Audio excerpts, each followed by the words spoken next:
Yeah, so we had a little mishap, and could not get Google to could not get YouTube to record our little video, so we have to do that again. So so I'm gonna select video. I should not have started streaming. All right, so just a quick overview of maps and the interface. First of all, let's see. And I don't think we have volume on that machine, so yeah, cool. So it looks good. So what we're going to do is talk through this real quick. So MAPPS is essentially it fuses signals. It fuses any signal you want, digital, analog, whatever, and brings it in on a network and then synchronizes it for your viewing, studying, research pleasure. And so I'm just going to go over this and let's try to make it like 5 minutes. John, can we do that? Yeah. Okay. Yeah. John's saying yeah, probably. So the first thing is you open it up and it's a little bit, can be overwhelming. We're going to use a data set that is just what we're looking at right here. It's just someone driving in a car in Sweden. And what we've done is we could have any sensor we want, but we put in eye tracking. And so that's what we're looking at right now. We're looking at eye tracking. What you see here are 3 cameras, 3 what we call scene cameras stitched together. And the scene cameras are coordinated with the eye tracking so that we know that when it looks like they're looking at that tree over here or that wall of rock over here, that's actually what they're looking at in the eye tracking. So the eye tracking is synchronized with what we call the world model. All right, so you can see the rear view mirror here, left rear view mirror, right rear view mirror, and then the windshield, looking across here.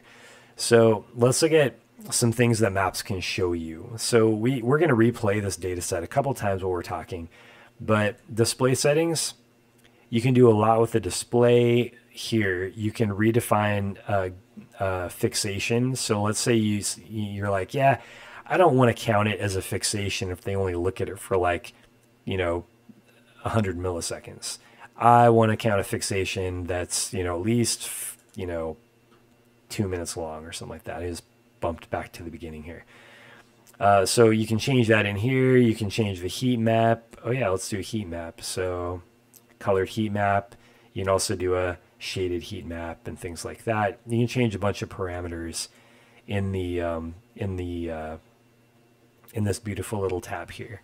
You can have process settings. You can set your own settings using XML file that you create, and you can even look at the maps XML file to see how it's set up, and then make a copy of that in Notepad++ or whatever.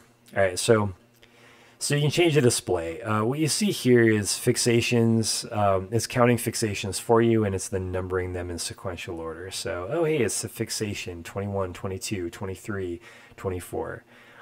And so the blue line is the gaze, and you can see a lot of saccades, which are people, when your eye jumps from one thing to the next.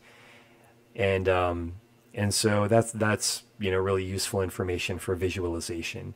But what you really want is reporting. And so we'll look at reporting real quick, and then we'll jump back to regions of interest.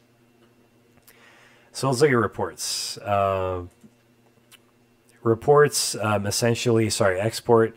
Export is what you're mostly going to use for reporting because you can export to SPSS, which is the statistical package for the social sciences, MATLAB for matrix processing, and then just CSV if you just want to export to a CSV file.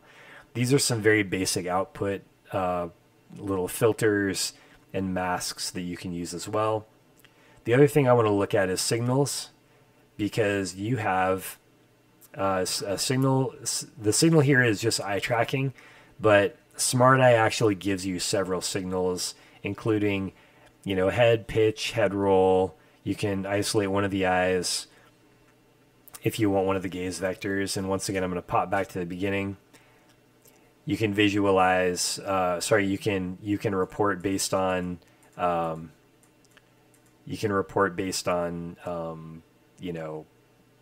right eye, left eye. You can look at blink rate. You can look at blinks, and then you can actually you can change the order on these. You can put two of them together, and once it's stopped, and look at how they compare. So you can do bee swarming. If you have a couple of different people driving the same route or watching the same movie, you can see what their eyes fixate on, looking at the same ad, watching the same 30-second ad, something like that. So let's go back to one of the really useful reporting things, though. Variables is region of interest. So do they see the region of interest? So this is someone driving, but normally what you'd be seeing here, I'm going to pause it, is a website, and they're looking through the website and they're scrolling, and you want to be able to see, did they see this ad right here? Well, that's fine if you want to record all this and then set a region of interest right there. But what happens when they scroll and that region moves in relation to the screen in the world model? You're going to have to be able to have that, move with it. Well, one of the things you can do is you can go into regions of interest, and you can do it manually and have, code it and say, hey, here's one region of interest, but as this rearview mirror moves across the screen, like an ad would, I'm gonna actually create another box here, and I'm gonna tell MAPPS to interpolate the scroll, right? So MAPPS will do a linear interpretation on the scroll because it doesn't know what the, how fast the person's scrolling or if they slow down or speed up in the scroll. So the best thing to do is, if you're looking at a website and you own the website, is use our API and have it send that location data. So it sends a UDP packet that allows in JavaScript that allows the ad to constantly be updated in the screen as the user scrolls up and down, and it gives you accurate region of interest. Here's why that's important. Because region of interest is interesting in research for counting how many times people saw the ad, how long they looked at the ad, and things like that. And so that you can understand how people are interacting with the ad, whether they even saw it, like a LinkedIn ad. So that's not a jab on LinkedIn. That's just an example. But, or a text ad, things like that. So that's just kind of a quick overview. You can look at eye tracking, you can visualize everything you're seeing. You can run this in live mode while you're watching someone go through the experiment. I don't know if that's something everybody can do. The competitive software can really do. You can plug in any sensor and any, bit rate, any digital analog. You can literally any signal. You can record noise if you have a microphone. You can record voltages if you have something that just simply sends voltages, right?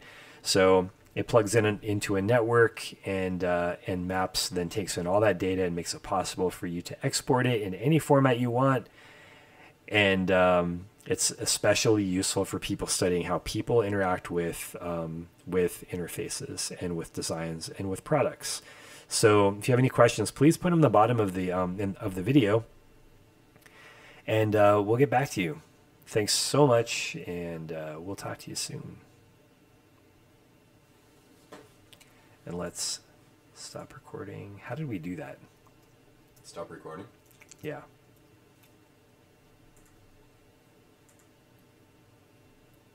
Maybe it was right here. Stop recording. Stop streaming.